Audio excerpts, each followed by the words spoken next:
speaking exclusively to Express.co.uk, Dr. Gillian Lewis argued that despite the EU's intention of delving into the field of defence, it would be inconceivable that PESCO would take precedence over NATO in the event of an international crisis threatening Europe. Dr. Lewis claimed that the UK will continue to look to NATO defence and security decisions post-Brexit should it be called to act in a European military conflict. He said, ever since the European Union started delving into this field of defence in addition to its other areas of interest and activity, there has always been this danger of it duplicating the role of NATO and undermining it. Daily Express Get Defence Committee Chair claims UK would never look at PESCO over NATO, and we have had constant references to whether there should or shouldn't be a European armed force in general, and a European army in particular. If we're talking about a serious international crisis, then it is inconceivable that NATO wouldn't be in the forefront of this, asked if leaving the EU could jeopardize the UK's defence position in the event of a conflict. He replied, so when we're talking about the EU taking defence initiatives on their own, these are defence initiatives that must be at a level at which NATO has decided, for whatever reason, it doesn't need to act as the primary security organization of the Western world.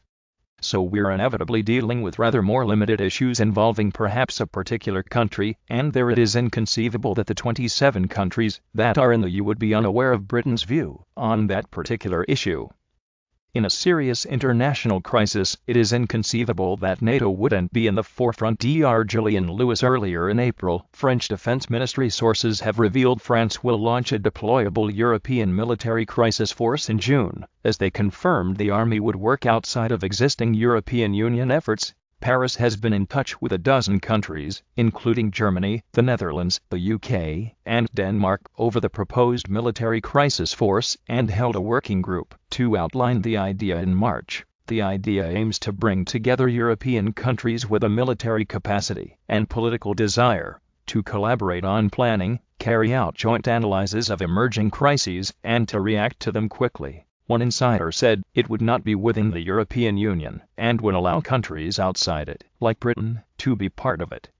A French military source added, the EU's second biggest army is leaving the Union, so this multilateral project makes sense when everything is being broken up.